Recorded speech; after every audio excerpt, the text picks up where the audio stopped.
Hello everyone, welcome to Sahakari rise plus. ഇന്ന് നമ്മൾ നോക്കാൻ പോകുന്നത് പുതിയൊരു ടോപ്പിക്കാണ്, ദാറ്റ് ഈസ് RDA.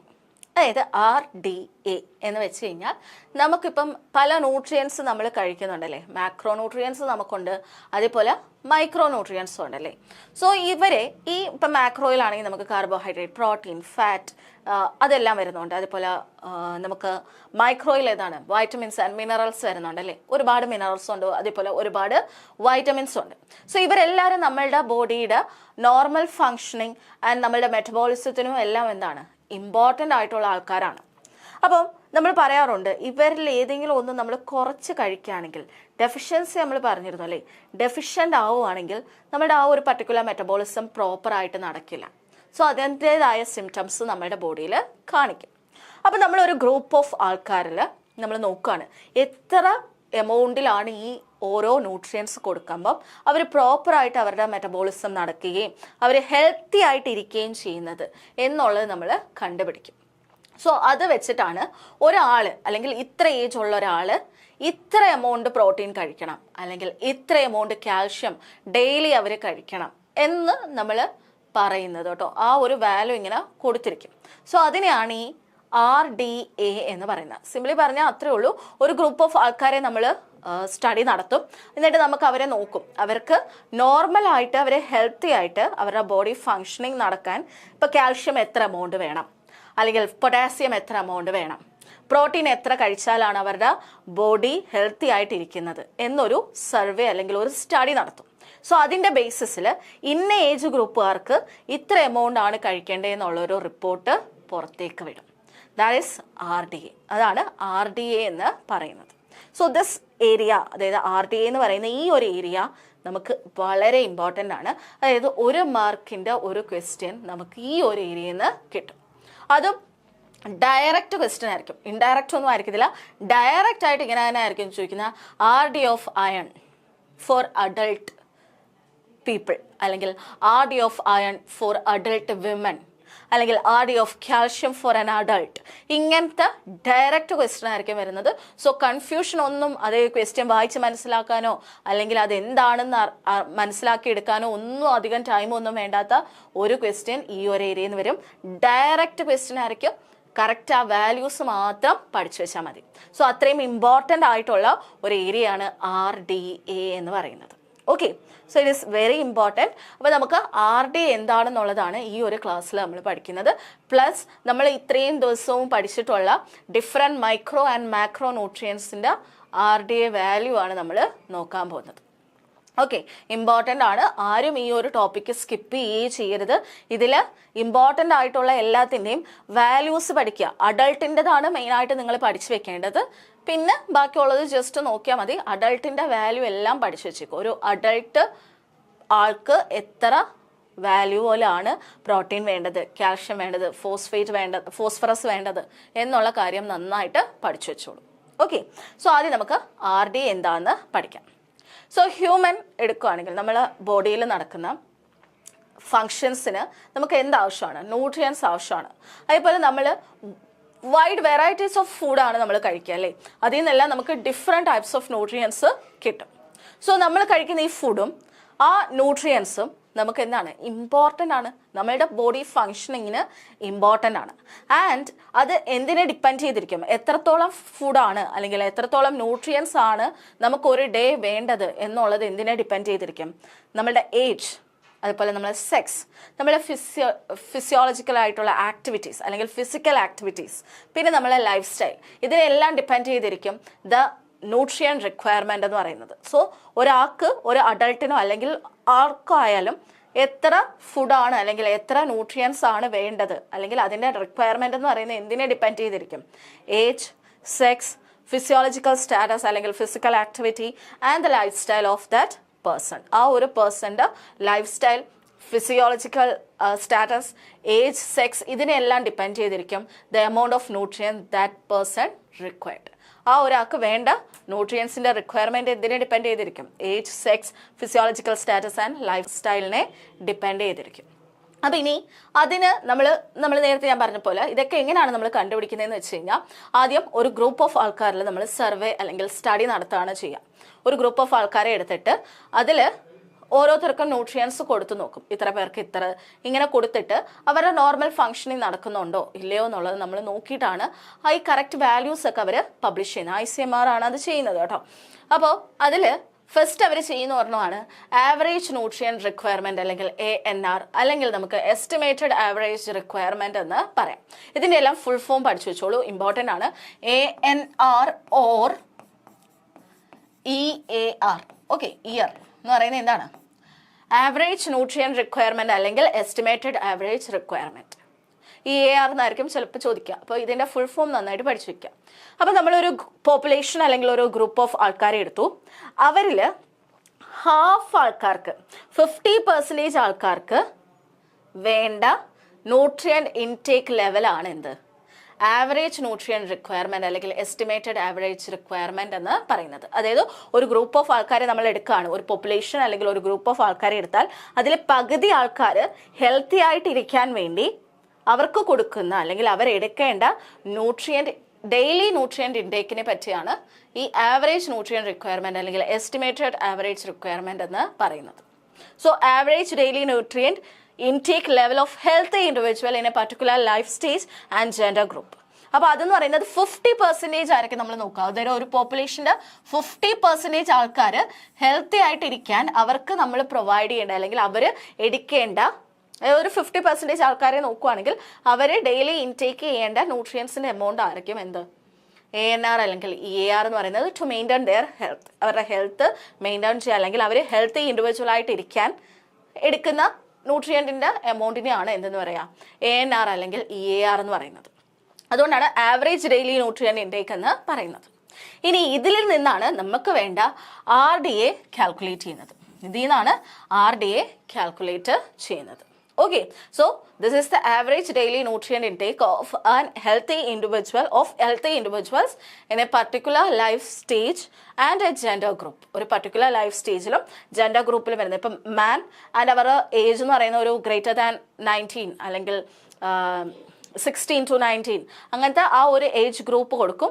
അതേപോലെ അവരുടെ ജെൻഡറും കൊടുക്കും. അങ്ങനെയുള്ള ആൾക്കാർക്ക് അതിൽ 50% ആൾക്കാർക്ക് അവർ ഹെൽത്തി മെയിൻറ്റെയിൻ ചെയ്യാൻ അവർ എടുക്കേണ്ട ഡെയിലി ന്യൂട്രിയൻ്റ് ഇൻടേക്കിനെയാണ് എന്തെന്ന് പറയാം? ആവറേജ് ന്യൂട്രിയൻ റിക്വയർമെന്റ് അല്ലെങ്കിൽ എസ്റ്റിമേറ്റഡ് ആവറേജ് റിക്വയർമെന്റ് എന്ന് പറയുന്നത്. ഇതിൽ നിങ്ങൾ ഇത് ഇത്രയൊന്നും പഠിക്കേണ്ട ആവശ്യമില്ല, ജസ്റ്റ് ഇതിന്റെ ഫുൾ ഫോം മാത്രം നോക്കിയാൽ മതി. സോ EAR അല്ലെങ്കിൽ ANR എന്താണ്, അതിന്റെ ഫുൾ ഫോം മാത്രം നിങ്ങൾ നോക്കിയാൽ മതി. ഇത് വെച്ചിട്ടാണ് നമ്മൾ RDA കാൽക്കുലേറ്റ് ചെയ്യുന്നത്. Okay, and EAR is fundamental values to evaluate nutrient adequacies and nutrient requirement of individuals and population or group.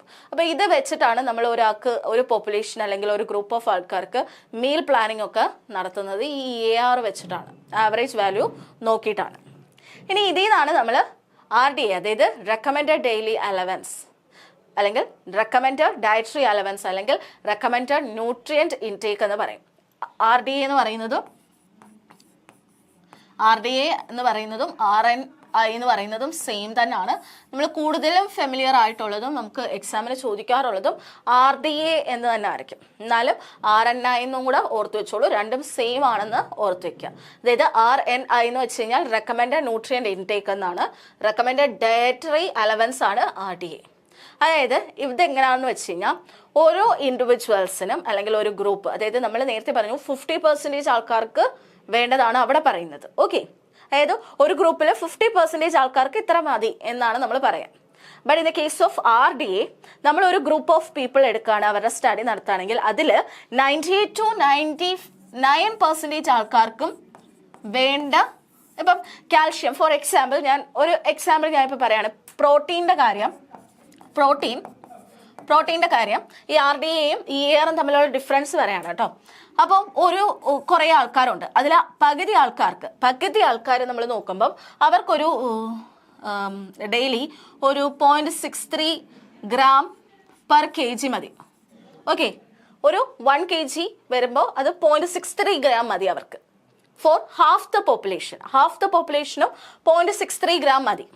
അങ്ങനെയാണെങ്കിൽ അതാണ് അവരുടെ EAR എന്ന് പറയുന്നത്. ഓക്കെ, ഹാഫ് ദ പോപ്പുലേഷന് എത്രയാണോ വേണ്ടത് അതാണ് EAR. ഇനി നമ്മൾ ആ ഹോൾ പോപ്പുലേഷൻ എടുക്കുകയാണെങ്കിൽ അതിൽ 99 അല്ലെങ്കിൽ 98 to 99% ആൾക്കാർക്ക് എത്ര പ്രോട്ടീൻ വേണം എന്ന് നമ്മൾ നോക്കും. സോ ഇറ്റ് മേ ബി എത്ര ആയിരിക്കും, ഒരു 0.83 ആയിരിക്കും. ഓക്കെ, 0.83 അല്ലെങ്കിൽ ആ ഒരു വാല്യൂ ആണെന്ന് വെച്ചോ, ഗ്രാം പെർ kg ആണെങ്കിൽ അതാണ് എന്ത് RDA എന്ന് പറയുന്നത്. അതായത് ഒരു പോപ്പുലേഷനിൽ 98 അല്ലെങ്കിൽ 99% ആൾക്കാർക്ക് എത്ര ന്യൂട്രിയൻ്റ് ആണ് വേണ്ടത്, അതാണ് RDA. ഒരു പോപ്പുലേഷൻ എടുത്താൽ അതിൻ്റെ ഹാഫ് ആൾക്കാർക്ക് 50% ആൾക്കാർക്ക് വേണ്ടതാണ് AAR. മനസ്സിലായല്ലോ? ഈസി ആയിട്ട് അങ്ങനെ നിങ്ങൾക്ക് മനസ്സിലാക്കാം. ഓക്കെ, ഒരു 98 to 99% ആൾക്കാർക്ക് വേണ്ടതാണ് RDA, whereas 50% ആൾക്കാർക്ക് വേണ്ടതാണ് AAR. ക്ലിയർ ആണല്ലോ? അപ്പം RDA അല്ലെങ്കിൽ RNI എന്ന് പറയുന്നത് എന്താണ്? ഡെയിലി ഡയറ്ററി ന്യൂട്രിയൻ്റ് ഇൻടേക്ക് ലെവലാണ്. അത് ഒരു ഹെൽത്തി ഇൻഡിവിജ്വലിന്, അതായത് അദ്ദേഹത്തിൻ്റെ പർട്ടിക്കുലർ ഏജ് ഉള്ള ആൾക്കാർക്ക് ഒരു ഏജ് ഗ്രൂപ്പ് ആൻഡ് ദ സെക്സും നോക്കും നമ്മൾ. ഇപ്പോൾ മെയിൽ ആണോ ഫീമെയിൽ ആണോ നോക്കും, ആൻഡ് ഏത് ഏജ് ഗ്രൂപ്പ് ആണെന്ന് നോക്കും. ആ ഏജ് ഗ്രൂപ്പിലുള്ള ആൾക്ക് എത്ര ന്യൂട്രിയൻ്റ് ആണ് ഒരു ദിവസം വേണ്ടത് എന്നുള്ളതാണ് റെക്കമെൻഡഡ് ഡയറ്ററി അലവൻസ് എന്ന് പറയുന്നത്. ഇപ്പം പ്രോട്ടീൻ അയാൾക്ക് ആ ഒരാൾക്ക് ഒരു ഇൻഡിവിജ്വലിന് 0.83 gram per kg per day ആവശ്യമാണെങ്കിൽ ആ 0.83 എന്നുള്ളതാണ് RDA. ക്ലിയർ ആണല്ലോ? അപ്പോൾ ഒരു ഇൻഡിവിജ്വലിന് അത് based on their sex and അവരുടെ ലൈഫ് സ്റ്റേജ് നമ്മൾ നോക്കും, അല്ലെങ്കിൽ ഏജ് ഗ്രൂപ്പ് നോക്കും. അതിൻ്റെ ബേസിസിൽ അവർക്ക് എത്ര ന്യൂട്രിയൻസ് ആണ് ഒരു ഡേ വേണ്ടത്, എത്ര എമൗണ്ട് ഓഫ് ന്യൂട്രിയൻ്റ് ആണ് വേണ്ടത്, അതിനെയാണ് റെക്കമെൻഡഡ് ഡയറ്ററി അലവൻസ് അല്ലെങ്കിൽ റെക്കമെൻഡഡ് ന്യൂട്രിയൻ്റ് ഇൻടേക്ക് എന്ന് പറയുന്നത്. അപ്പോൾ അതിൽ ഇത് തമ്മിലുള്ള ഡിഫറൻസ് ഓർക്കുക. ഇത് ഹാഫ് ദ പോപ്പുലേഷൻ ആണെങ്കിൽ ഇത് 98 to 99% ആൾക്കാർക്ക് വേണ്ടതാണ്. So RDA is intended for the purpose of supervised supplementation in deficient individual or condition. ഇപ്പോൾ നമുക്കൊരു ഡെഫിഷ്യൻസി വന്ന ഒരു കണ്ടീഷൻ വരുവാണ്, അല്ലെങ്കിൽ ഒരു അങ്ങനത്തെ ഡെഫിഷ്യൻസി സിംറ്റം കാണിക്കുകയാണെങ്കിൽ നമ്മളത് ചെക്ക് ചെയ്തിട്ട് അവർക്ക് എത്ര എമൗണ്ട്, അപ്പം നോർമലിനേക്കാളും അല്ലെങ്കിൽ RDAക്കാളിലും കുറവാണെങ്കിൽ നമ്മൾ എന്ത് ചെയ്യും, ആ ഒരു ലെവലിലേക്ക് ഫുഡ് എത്തിക്കാൻ നോക്കും, അല്ലെങ്കിൽ ന്യൂട്രിയൻസ് ഇൻടേക്ക് എത്തിക്കാൻ നോക്കും. അപ്പോൾ അതൊക്കെയാണ് RDAയുടെ പർപ്പസ് എന്ന് പറയാം. ഇനി അടുത്തൊരു 2-3 ടേംസും കൂടെ നിങ്ങൾ ഓർത്ത് വെച്ചിരിക്കണം. ഈ നമ്മൾ വാല്യൂസുമായിട്ട് റിലേറ്റ് ചെയ്ത് വരുന്ന അടുത്തൊരു 2-3 ടേംസും കൂടെ വേണം. മെയിനായിട്ടും EARഉം RDA എന്താണെന്ന് നോക്കിയാൽ മതി. EARൻ്റെ ഫുൾ ഫോം അറിഞ്ഞാൽ മതി. RDA എന്താണെന്നുള്ള ഡെഫിനിഷൻ സഹിതം പഠിച്ചോളൂ. ബാക്കിയെല്ലാം ജസ്റ്റ് ഒന്ന് നോക്കിയാൽ മാത്രം മതി കേട്ടോ. അപ്പർ ന്യൂട്രിയൻ ലെവൽ അല്ലെങ്കിൽ ടോളറബിൾ അപ്പർ ലെവൽ എന്ന് പറയും. അത് കൂടുതലും ഈ വൈറ്റമിൻസ് മിനറൽസിലൊക്കെയാണ് നമ്മൾ എല്ലാത്തിലും നമ്മൾ പറയുമെങ്കിലും കൂടുതലും വൈറ്റമിൻസ് ആൻഡ് മിനറൽസിലാണ് ഈ അപ്പർ ന്യൂട്രിയൻ ലെവൽ അല്ലെങ്കിൽ ടോളറബിൾ അപ്പർ ലെവലൊക്കെ പറയുന്നത്. അതായത് നമ്മളൊരു ന്യൂട്രിയൻറ്റ് നമ്മൾ പറയും എന്തും അധികമായി കഴിഞ്ഞാൽ എന്താണ്, അത് വിഷമായിട്ട് മാറുമല്ലേ. ഇപ്പം നമ്മൾ പറയും അധികമായ അമൃതും വിഷവും എന്ന് പറയും. കാരണം നമുക്ക് വേണ്ട ഒരു കാര്യത്തിനേക്കാളും ഓവറായിട്ട് നമ്മൾ കഴിക്കുകയാണെങ്കിൽ അത് നമ്മളെ നെഗറ്റീവായിട്ട് എഫക്റ്റ് ചെയ്യും. സോ അതേപോലെയാണ് ന്യൂട്രിയൻസിൻ്റെ കാര്യം, അങ്ങനെ തന്നെയാണ്. നമുക്ക് ആവശ്യമുള്ള സാധനമാണെന്നും പറഞ്ഞ് വേണ്ടതിനേക്കാളും തോനെ നമ്മൾ കൺസ്യൂം ചെയ്ത് കഴിഞ്ഞാൽ it will adversely effect our health. So that level എത്ര വരെ പോകാം, അതിൽ കൂടിക്കഴിഞ്ഞാൽ നമുക്ക് അത് പ്രോബ്ലം ആയിരിക്കും. സോ എത്ര വരെ നമുക്ക് കഴിക്കാം, ആ ലിമിറ്റില്ലേ, അതാണ് ഈ പറയുന്നത് കേട്ടോ. അപ്പർ ന്യൂട്രിയൻ ലെവൽ അല്ലെങ്കിൽ ടോളറബിൾ അപ്പർ ലെവൽ എന്ന് പറയും. So it is the highest daily nutrient intake level. ഇപ്പോൾ പ്രോട്ടീൻ അല്ലെങ്കിൽ ഫോർ എക്സാമ്പിൾ ഇപ്പോൾ ഒരു വൈറ്റമിൻ അല്ലെങ്കിൽ ഒരു മിനറൽ, ഇപ്പോൾ കാൽഷ്യം ഇത്ര ലെവൽ വരെ കഴിക്കാവുള്ളൂ, അതിൽ കൂടുതൽ നമ്മൾ ഡെയിലി കഴിക്കരുത്. സോ അതിനെയാണ് നമ്മൾ പറയില്ലേ ടോക്സിസിറ്റി ഉണ്ടാക്കും. അതായത് ഒരു പർട്ടിക്കുലർ എമൗണ്ടിനേക്കാളും ഹയർ ആയിട്ട് നമ്മളുടെ ബോഡിയിലേക്ക് ആ മിനറൽസ് വന്നുകൊണ്ടിരുന്നു കഴിഞ്ഞാൽ അത് ടോക്സിക് ആയിട്ട് മാറും. So that highest daily nutrient intake ലെവലിനെയാണ് അപ്പർ ന്യൂട്രിയൻ ലെവൽ എന്ന് പറയുന്നത്. അതായത് ആ ഒരു ലിമിറ്റ് വരെ നമ്മൾ കഴിക്കാവുള്ളൂ. അതിൽ കൂടുതൽ കഴിച്ചു കഴിഞ്ഞാൽ എന്ത് പറ്റും, ഇറ്റ് കോസ് റിസ്ക് എഫക്ട്സ്, അല്ലെങ്കിൽ it negatively impact our health, അല്ലെങ്കിൽ അതെന്താകും, it become toxic. Clear? So, as intake increases above the UNL, the risk of adverse effect will also increase. Okay. So, highest daily nutrient intake level ആണ് TUL അല്ലെങ്കിൽ UNL എന്ന് പറയുന്നത്. അതിൽ കൂടുതൽ നമ്മൾ കഴിച്ചു കഴിഞ്ഞാൽ നമ്മളെ ഹെൽത്തിനെ അത് ആഡ്വേഴ്സ് ആയിട്ട് എഫക്റ്റ് ചെയ്യും. ആ ഒരു ലെവൽ വരെ, ആ ഒരു പർട്ടിക്കുലർ വാല്യൂ വരെ നമുക്ക് കഴിക്കാം. അപ്പോൾ നോ എഫക്റ്റ്, അവിടെ വരെ നമുക്ക് വേറെ റിസ്ക് ഒന്നും ഉണ്ടാവില്ല. ആ ഒരു ലെവലിൽ നിന്ന് കൂടുതൽ കൺസ്യൂം ചെയ്ത് കഴിഞ്ഞാൽ it will adversely effect our health. Okay. So അതിനെയാണ് അപ്പർ ന്യൂട്രിയൻ ലെവൽ അല്ലെങ്കിൽ ടോളറബിൾ അപ്പർ ലെവൽ എന്ന് പറയുന്നത്. ഇനി അടുത്തൊരു ടേമാണ് ആഡിക്വേറ്റ് ഇൻടേക്ക് അല്ലെങ്കിൽ സേഫ് ഇൻടേക്ക് എന്ന് പറയുന്നത്. ഇപ്പോൾ നമ്മൾ RDA എന്ന് പറഞ്ഞില്ലേ, RDA പോലെ തന്നെയാണ് ഈ അഡിക്വേറ്റ് ഇൻടേക്ക് അല്ലെങ്കിൽ സേഫ് ഇൻടേക്ക് എന്ന് പറയുന്നത്. ചില ന്യൂട്രിയൻസിന്റെ കാര്യത്തിൽ അല്ലെങ്കിൽ ചില ഏജ് ഗ്രൂപ്പ്, മെയിനായിട്ടും ഈ ഇൻഫൻറ്റിന്റെ ഒക്കെ കാര്യത്തിൽ നമുക്ക് ഇങ്ങനെ സ്റ്റഡി നടത്താൻ പറ്റുമോ? കുഞ്ഞുങ്ങളെ പിടിച്ചു വെച്ചിട്ട് നമുക്ക് ഇങ്ങനെ സ്റ്റഡി നടത്താൻ പറ്റില്ല. സോ അങ്ങനെ വരുമ്പോൾ, അതായത് അഡിക്വേറ്റ് ആയിട്ടുള്ള ഇൻഫർമേഷൻസ് നമുക്ക് അവൈലബിൾ അല്ലാത്ത കണ്ടീഷൻസിലുള്ള കാര്യങ്ങൾക്കൊക്കെ നമ്മൾ AI എന്നുള്ള ടേം വെച്ചിട്ടായിരിക്കും പറയാം. അതായത് അഡിക്വേറ്റ് ഇൻടേക്ക് ഇത്ര വരെ കഴിച്ചാൽ സേഫ് ആയിരിക്കും എന്ന് നമ്മളങ്ങ് പറയാണ്. ഓക്കെ. സോ അല്ലാതെ നമ്മളിപ്പം RDAയിലാണെങ്കിൽ കറക്റ്റ് നമ്മൾ പറയാം ഇത്ര എമൗണ്ട് കഴിക്കുക എന്നുള്ളത് നമുക്ക് കറക്റ്റ് പറയാം. സോ അതിനെ നമ്മൾ പർട്ടിക്കുലർ ഗ്രാമിലാണോ MG ആണോ കഴിക്കേണ്ടതെന്നുള്ളത് പറയാൻ പറ്റും. പക്ഷേ ഇൻ ദ കേസ് ഓഫ് ചില, അതായത് സഫീഷ്യൻ്റ് ആയിട്ടുള്ള ഇൻഫർമേഷൻസ് നമുക്ക് അവൈലബിൾ അല്ലെങ്കിൽ നമ്മൾ യൂസ് ചെയ്യുന്ന ഒരു ടേമാണ് AI അല്ലെങ്കിൽ അഡിക്വേറ്റ് ഇൻടേക്ക് അല്ലെങ്കിൽ സേഫ് ഇൻടേക്ക് എന്ന് പറയുന്നത്. So it is the recommended average daily intake level based on observed or experimental determined estimates of nutrient intake by a group of apparent healthy people. So അത് നമുക്ക് correct ആയിട്ടുള്ള informations provided ആവാത്ത കണ്ടീഷൻസിലാണ് നമ്മൾ ഈ adequate intake എന്നുള്ള term വെച്ചിട്ട് പറയുന്നത്, അല്ലെങ്കിൽ സേഫ് ഇൻടേക്ക്. ഇനി ലാസ്റ്റ് ഒരു ടേമാണ് ലോവർ റെഫറൻസ് ന്യൂട്രിയൻ്റ് ഇൻടേക്ക് അല്ലെങ്കിൽ ലോവർ ത്രെഷോൾഡ് ഇൻടേക്ക്. ഇതും അപ്പോൾ ലോവർ എന്ന് പറയുമ്പോൾ എന്തായിരിക്കും? നമ്മൾ നേരത്തെ പറഞ്ഞിരുന്നു, ഒരു ന്യൂട്രിയൻ്റ് നമ്മൾ എടുക്കുമ്പോൾ നമുക്ക് വേണ്ട ഒരു ഒപ്റ്റിമം വാല്യൂ ഉണ്ട്, അതാണ് RDA. ഇങ്ങനെ വേണമെങ്കിൽ നമുക്ക് പറയാം, ഒരു ഒപ്റ്റിമം വാല്യൂ ഉണ്ട്, അത് കറക്റ്റ്, ആ അത്രയും വാല്യൂ കിട്ടി കഴിഞ്ഞാൽ നമ്മളെ ബോഡി കറക്റ്റ് ഹെൽത്തി ആയിട്ടും നോർമലായിട്ടും വർക്ക് ചെയ്യും. അതാണ് RDA എന്ന് പറയുന്നത്. ഓക്കെ. ഇനി ഇതിൽ ഹൈ ആയി കഴിഞ്ഞാൽ, ഓക്കെ, ഇത് കഴിഞ്ഞ ഒരു ലിമിറ്റ് ഉണ്ടാവും, ഒരു പർട്ടിക്കുലർ അപ്പർ ലിമിറ്റ് വരും. ഓക്കെ, ഒരു അപ്പർ ലിമിറ്റ് കാണും. അതാണ് നമ്മളുടെ ആ ടോക്സിക് ലെവലിൽ വരുന്നത്, ടോളറബിൾ ആയിട്ടുള്ള ലെവൽ വരുന്നതാണ് ആ അപ്പർ ലിമിറ്റ് എന്ന് പറയുന്നത്. ഓക്കെ. ഇനി ഇതേപോലെ ഒരു ലോവസ്റ്റ് വാല്യൂ കാണും, ഒരു ലോവർ ലിമിറ്റ് കാണും. ഓക്കെ, അവിടെ വെച്ചിട്ട് അവിടെ മുതൽ നമുക്ക് ഈ അപ്പർ വരെ കഴിക്കാം, പക്ഷേ ഈ ലോവറിൽ നിന്ന് താഴോട്ട് പോവരുത്. ആ വാല്യൂവിനെയാണ് നമ്മൾ LRNI എന്ന് പറയുന്നത്, ലോവർ റെഫറൻസ് ന്യൂട്രിയൻ്റ് ഇൻടേക്ക് അല്ലെങ്കിൽ ലോവർ ത്രെഷോൾഡ് ഇൻടേക്ക് എന്ന് പറയുന്നത്. സോ ഈ ഒരു പർട്ടിക്കുലർ ലെവലിൽ നിന്ന് താഴോട്ട് പോയി കഴിഞ്ഞാൽ അത് നെഗറ്റീവായിട്ട് അഫക്റ്റ് ചെയ്യും. അതേപോലെ ഈ ഒരു പർട്ടിക്കുലർ ലെവലിൽ നിന്ന് മുകളിലോട്ട് ഇൻക്രീസ് ചെയ്ത് കഴിഞ്ഞാൽ അതും നെഗറ്റീവായിട്ട് ഇമ്പാക്റ്റ് ഉണ്ടാക്കും. That means it cause deficiency. മനസ്സിലാക്കോ? ഈ ഒരു രീതിയിൽ അങ്ങ് പഠിച്ചോ. LRNIയേക്കാളും ലോവർ ആയിട്ട് നമ്മൾ കഴിക്കുകയാണെങ്കിൽ ഇറ്റ് കോസ് ഡെഫിഷ്യൻസി. TULനേക്കാളും ഹയർ ആയിട്ട് കഴിച്ചു കഴിഞ്ഞാൽ ഇറ്റ് കോസ് ടോക്സിസിറ്റി. മനസ്സിലായോ? അപ്പോൾ ഡെഫിഷ്യൻസി ആൻഡ് ടോക്സിസിറ്റി മനസ്സിലായല്ലോ. RDA എന്ന് പറഞ്ഞാൽ ദ ഒപ്റ്റിമം ആയിരിക്കും, അതായത് നമുക്ക് പ്രോപ്പറായിട്ട് നമുക്ക് വേണ്ടതാണ് RDA എന്ന് പറയുന്നത്. ആൻഡ് ഇത് in between and upper and lower ലിമിറ്റിൻ്റെ ഇടയിലായിരിക്കും. അപ്പർ ലിമിറ്റ് ആണ് ടോളറബിൾ യൂണിറ്റ് എന്ന് പറയുന്നത്. സോ അതിനേക്കാളും ഹയർ ആയിട്ട് നമ്മൾ കഴിച്ചു കഴിഞ്ഞാൽ it cause toxicity. Lower limit എന്ന് പറയുന്നതാണ് LRNI എന്ന് പറയുന്നത്. അതിനേക്കാളും ലോവർ ആയിട്ട് നമ്മൾ കഴിച്ചു കഴിഞ്ഞാൽ ഇറ്റ് കോസ് ഡെഫിഷ്യൻസി.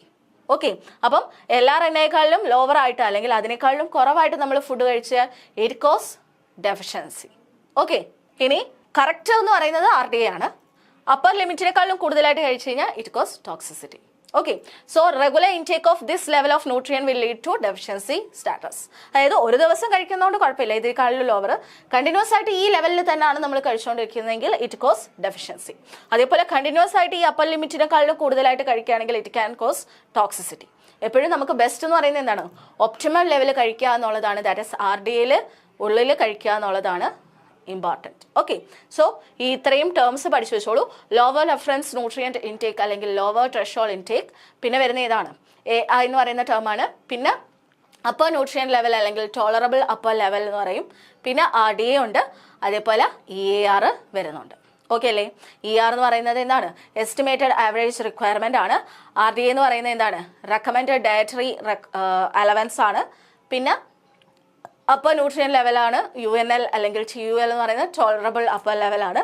പിന്നെ AI എന്ന് പറയുന്നത് അഡിക്വേറ്റ് ഇൻടേക്ക് അല്ലെങ്കിൽ സേഫ് ഇൻടേക്ക് എന്നുള്ളതാണ്. പിന്നെ ലോവർ റെഫറൻസ് ന്യൂട്രിയൻ്റ് ഇൻടേക്ക് അല്ലെങ്കിൽ ലോവർ ത്രെഷോൾഡ് ഇൻടേക്ക്. അപ്പോൾ ഈ ടേംസിൽ ഇത്രയും കാര്യങ്ങളിൽ ജസ്റ്റ് ഫുൾ ഫോം മാത്രം പഠിച്ചു പോയാൽ മതി. RDA മാത്രം എന്താണെന്നുള്ളത് ഒന്ന് നോക്കിയാൽ മതി. ഓക്കെ. ഇനി നമുക്ക് ഓരോന്നിൻ്റെയും RDA വാല്യൂസ് പഠിച്ചു പോവാം. So first one is protein requirement ആണ് നമ്മൾ നോക്കുന്നത്. So for an healthy adult, ഒരു അഡൾട്ടിൻ്റെ കാര്യം നമ്മൾ പറയുകയാണെങ്കിൽ for an healthy adult protein requirement എന്ന് പറയുന്നത് 0.83 gram per kg per day.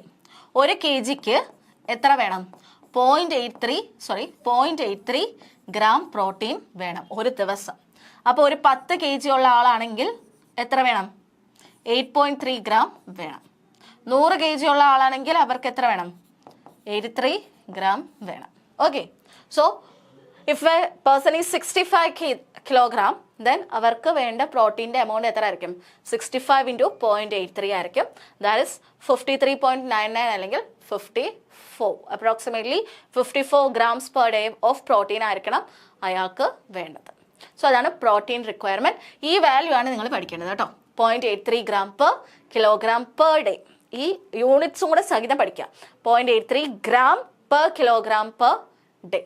Okay, രണ്ടാമത്തേത് കാർബോഹൈഡ്രേറ്റ് റിക്വയർമെന്റ് ആണ്. So this is the minimum amount of carbohydrate required for an adult. അതായത് 1 year old അല്ലെങ്കിൽ അതിനേക്കാളും ഗ്രേറ്റർ ആയിട്ട് വരുന്ന ആൾക്കാർക്കെല്ലാം, അതായത് 1 yearനേക്കാളും ഗ്രേറ്റർ ആയിട്ട് ഏജ് വരുന്ന എല്ലാവർക്കും എന്ത് വേണം?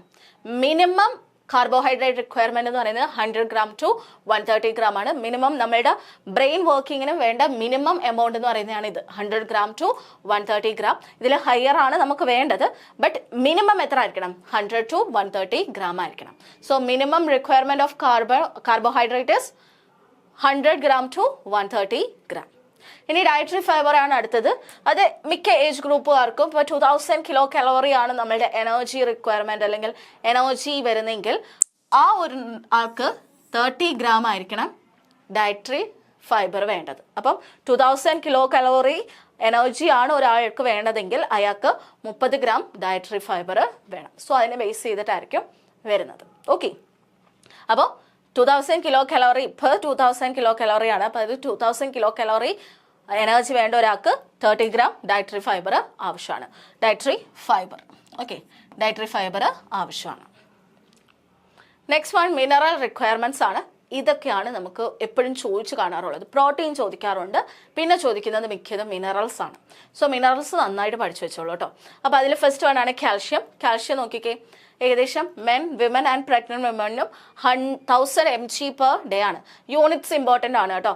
1000 mg milligram per day ആണ് മെൻ, വിമൻ ആൻഡ് പ്രഗ്നന്റ് വിമന് വേണ്ടത്. ലാക്ടേറ്റിംഗ് ആയിട്ടുള്ള വിമന് എത്ര വേണം? 1200 വേണം. Okay, so calcium men, women, pregnant women എത്ര ആണ്? 1000 mg per day ആണ്. For a lactating women it is 1200 mg ആയിരിക്കും. സോ കാൽഷ്യം ഫോർ മെൻ, അല്ലെങ്കിൽ സിംപ്ലി നമുക്ക് അഡൾട്ട് എന്ന് പറയാം. കാൽഷ്യം ഫോർ അഡൾട്ട് എന്ന് ചോദിച്ചു കഴിഞ്ഞാൽ അത് 1000 mg per day ആണ്. പ്രഗ്നന്റ് വിമനും 1000 തന്നെയാണ്. ലാക്ടേറ്റിംഗ് മദറിന് 1200 ആണ്. ഇനി ഫോസ്ഫറസ് ആണ് അടുത്തത്. Men, women and pregnant woman, അതായത് അഡൾട്ടിന് വേണ്ടത് എത്ര ആണ്? 600 mg per day ആണ്. Phosphorus men, women and pregnant വുമനും 600 mg per day ആണ്. That means RDA of phosphorus for an adult എന്ന് ചോദിച്ചു കഴിഞ്ഞാൽ it is 600 mg per day ആണ്. For a lactating woman it is 750 mg per day ആയിരിക്കും. 750 mg. അപ്പോൾ calcium 1000 ആണ്, phosphorus എത്ര ആണ്? 600 mg per day ആണ്. അപ്പോൾ കാൽഷ്യം, ഫോസ്ഫറസ്. ഇനി നമ്മൾ പറഞ്ഞിരുന്നു RDA ആയാലും EAR ആയാലും നമ്മൾ ഏജ് ഗ്രൂപ്പും അവരുടെ ഫിസിക്കൽ ആക്ടിവിറ്റിയും ഒക്കെ ബേസ് ചെയ്തിട്ടായിരിക്കും അത് വാല്യൂ നമ്മൾ പറയാമെന്ന് പറഞ്ഞു. ഞാൻ ഓൾറെഡി പറഞ്ഞ ഒരു കാര്യമാണ്, നമുക്ക് എക്സാമിന് കൂടുതലും ചോദിക്കുന്ന അഡൾട്ടിൻ്റെ കാര്യം തന്നെയാണ്. ബട്ട് നിങ്ങൾ ബാക്കിയുള്ളത് ജസ്റ്റ് ഈ ഒരു ടേബിൾ ജസ്റ്റ് ഒന്ന് കണ്ടാൽ മതി. ഇതിൽ EAR പഠിക്കണം എന്നില്ല കേട്ടോ. EAR പഠിക്കണം എന്നില്ല, നിങ്ങൾ ജസ്റ്റ് ആ RDA മാത്രം പഠിച്ചാൽ മതി.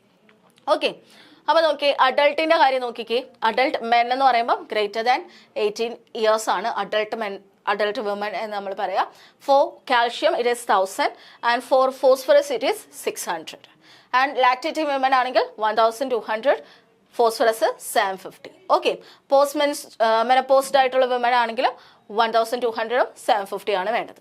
ഇനി ഇൻഫൻറ്റ് കുഞ്ഞു കുട്ടികളിലൊക്കെ നോക്കുകയാണെങ്കിൽ 300 200 മതി. ചിൽഡ്രൻ അത് ഓരോ ഏജ് ഗ്രൂപ്പ് അനുസരിച്ചും 500 300 ആ ഒരു റേഞ്ചാണ് വരുന്നത്. കൂടുതലും നിങ്ങൾ ഈ ഒരു കാര്യം മാത്രം പഠിച്ചാൽ മതി കേട്ടോ. കുഞ്ഞുങ്ങളുടെ ഒന്നും കാര്യം അധികം നിങ്ങൾ നോക്കണ്ട. ഏകദേശം ഒരു 13 years കഴിഞ്ഞ് കഴിഞ്ഞാൽ 1000 തന്നെയാണ് എല്ലാവർക്കും വേണ്ടത്. അതേപോലെ 600 തന്നെയാണ് എല്ലാവർക്കും വേണ്ടത്. അപ്പോൾ ഒരു 1 to 12 അല്ലെങ്കിൽ ന്യൂ ബോൺ ടു 12 വരെയൊക്കെയാണ് അവർക്ക് ആ ഒരു ഡിഫറൻസ് വരുന്നത്. ബാക്കി നോക്കിക്കഴിഞ്ഞാൽ ഒരു 13 ഏജ് മുതൽ തന്നെ 1000 ആണ് കാൽഷ്യം വേണ്ടത്, ഫോസ്ഫറസ് 600 ആണ് വേണ്ടത്. അപ്പോൾ പഠിക്കേണ്ട വാല്യൂ ഏതാണ്? Calcium 1000 mg milligram per day, അതേപോലെ ഫോസ്ഫറസ് എത്രയാണ്? 600 മില്ലിഗ്രാം പെർ ഡേ. ഓക്കെ, അത് മറന്നു പോകരുത്. ആ രണ്ട് വാല്യൂസ് പഠിച്ചു വെച്ചോളൂ. അപ്പോൾ കാൽഷ്യം 1000, ഫോസ്ഫറസ് 600 ഇപ്പം തന്നെ പഠിച്ചു പോണേ. ഇനി മഗ്നീഷ്യം നോക്കിക്കേ, വേരി ചെയ്യുന്നുണ്ട്. മഗ്നീഷ്യം നന്നായിട്ട് വേരി ചെയ്യുന്നുണ്ട്.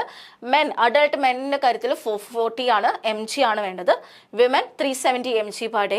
പ്രഗ്നന്റ് ആകുമ്പോഴത്തേനും 440 mg വേണം. ലാക്ടേറ്റിംഗ് ആയിട്ടുള്ളവർക്ക് 400 mg പെർ ഡേ വേണം. അപ്പോൾ മഗ്നീഷ്യം നോക്കിക്കേ, മെൻ 440, വിമൻ 370, ലാക്ടേറ്റിംഗ് ആയിട്ടുള്ളത് 400, പ്രഗ്നന്റ് ആയിട്ടുള്ളത് 440. അപ്പം adult men 440, adult women 370, pregnant women 440, lactating mother 400.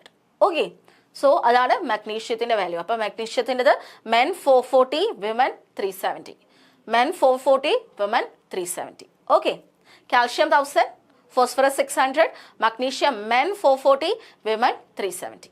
Okay, mg per day ആണ് എല്ലാം വന്നേക്കുന്നത്. അപ്പം മഗ്നീഷ്യത്തിൻ്റെ വാല്യൂ ആണ് ഈ കൊടുത്തിരിക്കുന്നത്. അതായത് അഡൾട്ട് നോക്കുകയാണെങ്കിൽ, അഡൾട്ട് മെൻ എന്ന് പറയുമ്പം അവരുടെ RDA 440, വിമൻ ആകുമ്പോൾ 370, പ്രഗ്നൻ്റ് ആകുമ്പോൾ 440, പിന്നെ ലാക്ടേറ്റിംഗ് ആണെങ്കിൽ 400. ഇവരുടെ കാര്യത്തിൽ ഞാൻ പറഞ്ഞു മിനറൽസിലാണ് കൂടുതലും ഈ ഒരു വാല്യൂ വരിക. സോ മഗ്നീഷ്യത്തിൽ നോക്കിക്കേ, TUL ഉണ്ട്, ടോക്സിക് ലെവൽ വരുന്നുണ്ട്. ഓക്കെ, അത് ഫാർമക്കോളജിക്കൽ പ്രിപ്പറേഷൻസിലാണ് നമ്മളത് നോക്കുക.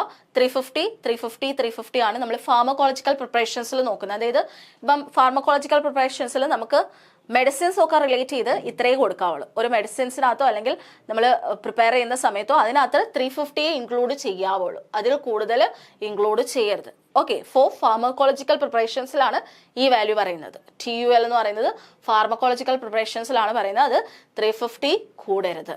ഓക്കെ, നമ്മുടെ ബോഡിയിലെ അല്ല, ഫാർമക്കോളജിക്കൽ പ്രിപ്പറേഷൻസിൽ 350 കൂടരുത് in the case of magnesium. Okay ആണല്ലോ. അതാണ് TUL എന്ന് പറയുന്നത് ടോക്സിക് ലെവലാണ്, അല്ലെങ്കിൽ ടോളറബിൾ ആയിട്ടുള്ള അപ്പർ ലിമിറ്റ് ആണ് ആ TUL എന്ന് പറയുന്നത്. സോ അത് ഫാർമക്കോളജിക്കൽ പ്രിപ്പറേഷൻസിൽ 350 ഒരിക്കലും കൂടരുത്. അപ്പം adult men 440, adult women 370, pregnant ആയിട്ടുള്ളത് 440, ലാക്ടേറ്റിംഗ് 400. ഓക്കെ, കുഞ്ഞുങ്ങളിലേക്കൊക്കെ വരുമ്പോൾ ഇതിലും കുറച്ച് എമൗണ്ടിലേക്ക് മതി. ഓക്കെ അല്ലേ. ഇനി സോഡിയം മെൻ ആണെങ്കിലും വിമൻ ആണെങ്കിലും 2000 mg പെർ ഡേ ആണ് വേണ്ടത്. Four men as well as women, adult men and women 2000 mg per day ആണ് വേണ്ടത്. പൊട്ടാസ്യം മെൻ ആൻഡ് വിമൻ ആയാലും റിക്വയർസ് 3500 mg പെർ ഡേ. അപ്പോൾ സോഡിയം മെൻ ആണെങ്കിലും വിമൻ ആണെങ്കിലും 2000, പൊട്ടാസ്യം മെൻ ആണെങ്കിലും വിമൻ ആണെങ്കിലും 3500. അപ്പോൾ സോഡിയം പൊട്ടാസ്യം നോക്കിക്കേ എത്രയാണ്? മെനിനും വിമനും ആയാലും 2000 തന്നെയാണ് വേണ്ടത്. പൊട്ടാസ്യം 3500 ആണ് വേണ്ടത്. ഇൻഫൻ്റ് ഒക്കെ ആകുമ്പോൾ കുറച്ചുകൂടെ കുറയും, അതായത് 500ഉം 650 ഒക്കെ മതി. ഓക്കെ, ഈ വാല്യൂ ആണ് പഠിക്കേണ്ടത്. 2000, അതായത് മെൻ ആയാലും വിമൻ ആയാലും 2000, അതുപോലെ പൊട്ടാഷ്യം ആണെങ്കിൽ 3500. അപ്പം അഡൾട്ട് എന്ന് തന്നെ ആയിരിക്കും ചോദിക്കുക. അഡൾട്ട് മെന്നിന് വേണ്ട സോഡിയം ലെവൽ 2000, അഡൾട്ട് വിമനിന് വേണ്ട സോഡിയം ലെവൽ 2000. ഓക്കെ, അഡൾട്ട് അല്ലെങ്കിൽ സിംപ്ലി അഡൾട്ടിന് വേണ്ട സോഡിയം 2000, അഡൾട്ടിന് വേണ്ട പൊട്ടാസ്യം 3500. ആ വാല്യൂ പഠിച്ചു വെക്കണം കേട്ടോ. Next one iron. ഇത് കഴിഞ്ഞ വട്ടത്തെ ഫുഡ് സേഫ്റ്റി ഓഫീസർ എക്സാമിന് ചോദിച്ചൊരു ക്വസ്റ്റ്യൻ ആണ് കേട്ടോ. അയണിൻ്റെ റിക്വയർമെൻറ്റ് ഫോർ അഡൾട്ട് വിമൻ്റെ അയൺ റിക്വയർമെൻ്റ് ആയിരുന്നു ചോദിച്ചത്. അഡൾട്ട് വിമൻ്റെ അയൺ റിക്വയർമെൻറ്റ് അത് എത്ര ആയിരുന്നു എന്നായിരുന്നു ക്വസ്റ്റ്യൻ. ഈ തന്ന ഈ എല്ലാ വാല്യൂസും ആയിരുന്നു ഓപ്ഷനിൽ വന്നത്. 19, 29, 27, 23 ഈ വാല്യൂസ് ആയിരുന്നു ഓപ്ഷൻസിൽ തന്നത്. അപ്പോൾ എന്താണ്, കുഴപ്പിക്കാനുള്ള രീതിയിലാണ് തന്നല്ലേ. ഇപ്പോൾ പഠിച്ചു വെച്ചേക്കാം. മെന്നിന് 19 മതി, വിമന് 29 വേണം, പ്രഗ്നൻ്റ് ആകുമ്പോൾ 27 മതി, ലാക്ടേറ്റിംഗ് ആകുമ്പോൾ 23 മതി.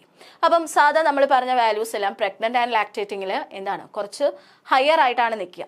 But in the case of iron pregnant and lactating ടൈമിൽ നോർമലിനെക്കാളും കുറവായിട്ട് വരുന്നുണ്ട്. എന്തുകൊണ്ടാണ്? ബിക്കോസ് നമ്മൾ പ്രഗ്നൻ്റ് ആയിരിക്കുന്ന സമയത്തും ലാക്ടേറ്റിംഗ് ആയിട്ടുള്ള സമയത്തും മെൻസ്ട്രൽ സൈക്കിൾ നമുക്ക് ഉണ്ടാവില്ല, അല്ലെങ്കിൽ മെൻസ്ട്രേഷൻ അവിടെ നടക്കില്ല. സോ അയൺ ലോസ് കുറവായിരിക്കും. But in the case of a normal women അവിടെ എന്തായിരിക്കും, മെൻസ്ട്രേഷൻ നടക്കുന്ന സമയമാണല്ലേ. അപ്പം നമുക്ക് അയൺ ലോസ് ആയിക്കൊണ്ടിരിക്കും. So we require higher iron level. അതുകൊണ്ടാണ് 29 അവിടെ വരുന്നത്. പ്രഗ്നൻ്റ് ആൻഡ് ലാക്ടേറ്റിംഗ് ആകുമ്പം അത് കുറയുന്നതും അതുകൊണ്ടാണ്. ഓക്കെ അല്ലേ? So men 19, women 29. ഇപ്പോൾ മെൻ 19 വിമൻ 29 ആണ്. പ്രഗ്നൻ്റ് ആകുമ്പോൾ 27, ലാക്ടേറ്റിംഗ് ടൈമിൽ 23 mg ആണെന്ന് ഓർക്കുക. ഓക്കെ, അപ്പോൾ അയൺ 19, 29, 27, 23 mg per ഡേ ആണ് വരിക. അപ്പോൾ കഴിഞ്ഞ വട്ടം ചോദിച്ച ക്വസ്റ്റ്യൻ അതായിരുന്നു, അഡൾട്ട് വിമൻ്റെ അയൺ RDA എത്രയാണ്? 29 mg per ഡേ ആയിരുന്നു. ഓക്കെ, സോ ഇവിടെ adult men greater than 18 years it is 19, women ആകുമ്പോൾ 29, പ്രഗ്നൻ്റ് ആകുമ്പോൾ 27, ലാക്ടേറ്റിംഗ് ആകുമ്പോൾ 23. അതിൽ ടോളറബിൾ ലെവൽ 45 ആണ്. അതിൽ കൂടുതൽ നമ്മൾ കഴിക്കരുത്. ഇത് ഫാർമക്കോളജിക്കൽ പ്രിപ്പറേഷൻ അല്ല, നമ്മുടെ ബോഡിയുടെ കാര്യം തന്നെയാണ് പറയുന്നത്. 45 കൂടുതൽ നമ്മൾ അപ്ടേക്ക് നടക്കരുത്, അത് ടോക്സിക് ആയിട്ട് മാറും. Okay, so TUL mg per day എന്ന് പറയുന്നത് 45 ആയിരിക്കും. 45 കൂടുതൽ നമ്മൾ കൺസ്യൂം ചെയ്യരുത്. ഓക്കെ, ക്ലിയർ ആണല്ലോ? ആ ഒരു വാല്യൂ ഓർത്തിച്ചോളൂ. അപ്പം ഇത് ഇമ്പോർട്ടൻ്റ് ആണ്. 19, 29, 27, 23. ഓക്കെ, അപ്പോൾ അടുത്തൊരു ടോപ്പിക്കായിട്ട് ഉടനെ കാണാം. Thank you everyone.